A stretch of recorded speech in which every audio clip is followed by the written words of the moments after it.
Have you ever left work just exhausted, but it wasn't really even from the work?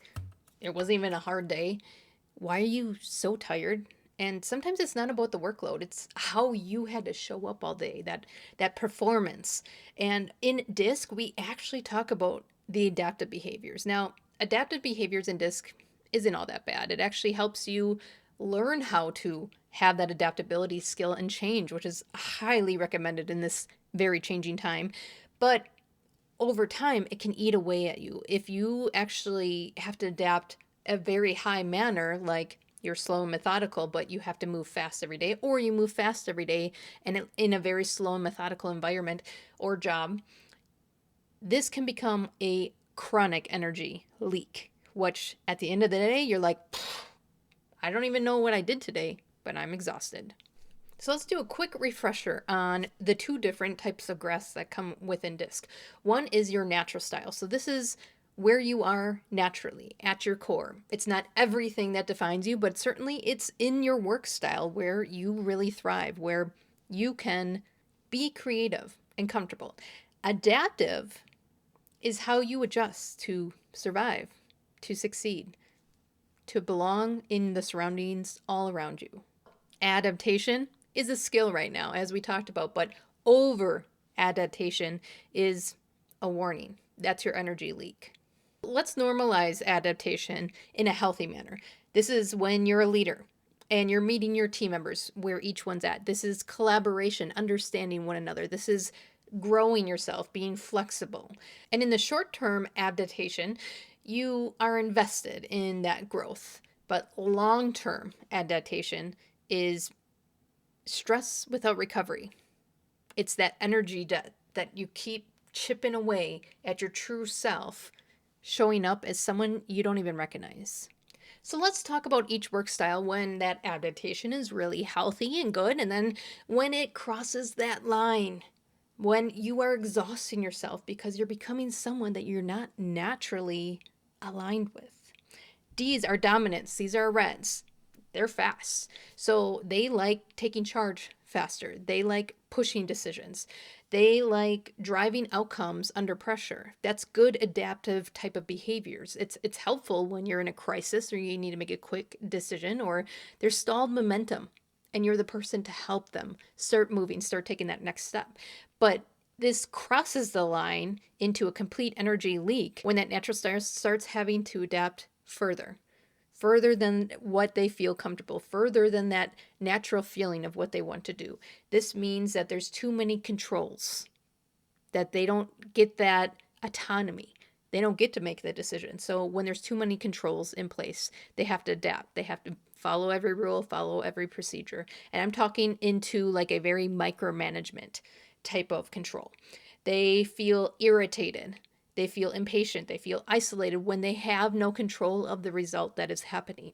There's too many variables that they can't touch. Again, they're going to have to adapt their behaviors. It feels uncomfortable for them.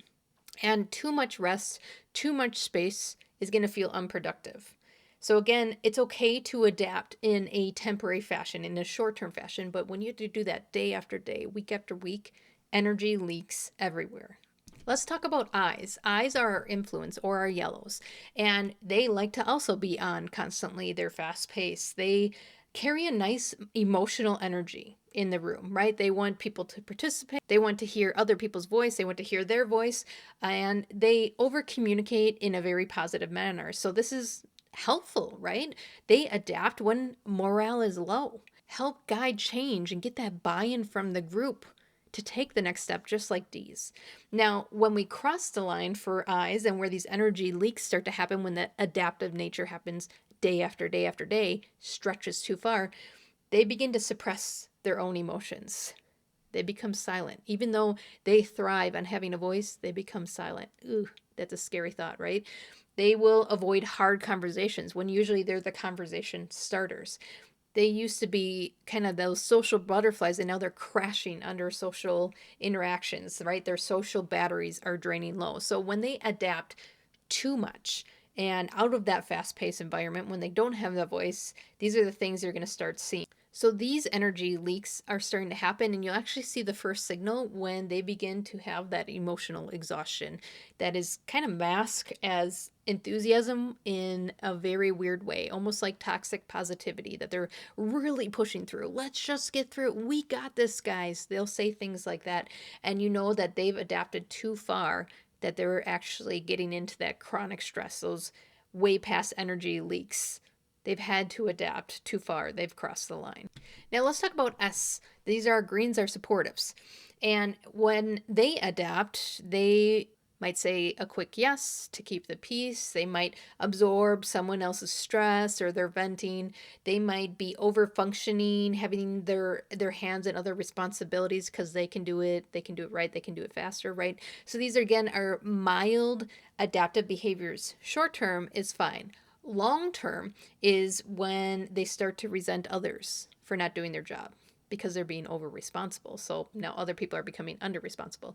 They are letting those type of emotions start building because it's not short term. It's happening again and again and again. They are disregarding their needs. They're letting their self-care disappear. And again, when this goes long term, you get past the point where you can't recover anymore. You can't rest and reset. And if you get not just one venting person in your office, but one after another, day after day, you start to feel responsible for other people's emotions, which you have no control over. So, do you see where all that energy leakage starts to happen and where you can start to drag into survivorship mode? So, again, adaptive behavior temporary, short term, great. That's flexibility. Adaptive behavior too far, too long, you're crossing over the line. Now let's talk about C's. C's are blues, are compliance. They're data detailed focus, slow and methodical. So adaptive behaviors might look like over preparing for something to lower the risk or double checking everything to make sure that they have all those data and details right. In all the chaos, they might be even seeking certainty. Like, what's the one thing we need to do today, right? That pinpoint focus, that one next step that's the lowest risk. They might be looking for that when they adapt. And this is helpful when risk is high because they're not getting that paralysis, right? They're adapting out of that paralysis and taking one step forward. And accuracy matters in risk. So this adaptive behavior is super helpful. When we cross the line as a C, it's when perfectionists start to delay the decisions, start holding back the group. Or C's leave the project or the meeting and they feel that constant pressure to perform, that they're not good enough, that they're not doing a good enough job. And then they're going to ruminate on it. They're going to think about it tonight. They're going to think about it tomorrow. They're going to think about all the what ifs and could haves and would haves. So when C's cross the line of adaptive behavior, when that gap between their natural behavior and that adaptive behavior gets too far, they actually start to get some anxiety disguised as responsibility, that they're just trying to do their job. They're just trying to get through the day. But really, they need time to reflect. They need time to dig into those data and details.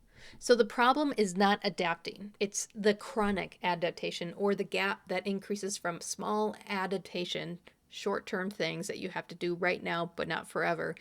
And that gap starts increasing. And day after day, ask after ask, goes further and further from your work style. Burnout isn't about your dis style. It's about how long you've been living outside of that natural energy. How far are you from your natural work style? So, as someone who crossed her stress threshold in this invisible line that I didn't even know that I crossed, here's 3 self checking questions that you can ask so that you know your line. You know when that adaptation goes from short term to long term and you need a quick check in. First question is, does this version of me show up by choice or by pressure? Am I doing this for everyone around me, or am I doing this because it's aligned in my work style or in the very specific situation that I'm in right now? Second question, do I recover after flexing this work style, or do I feel stuck here? Like day after day, I have to show up in a work style that doesn't feel aligned or comfortable. And number 3, am I adapting to be effective or to be accepted? That I want to belong, because then it's a mismatch of environments. Adaptation without recovery turns these flexible strengths into stress. Understanding your work style, and where you have to adapt, whether it's your environment to be accepted, situational, are you stuck there by choice or by pressure, will help you identify when you're over adapting. When you feel like you're crossing that line, do some micro returns on your energy. D's can delegate those control moments. I's can create some quiet processing time. S's can practice small boundaries. And C's can understand what good enough decisions are for them. The goal is not to stop being flexible. The goal is to stop living there.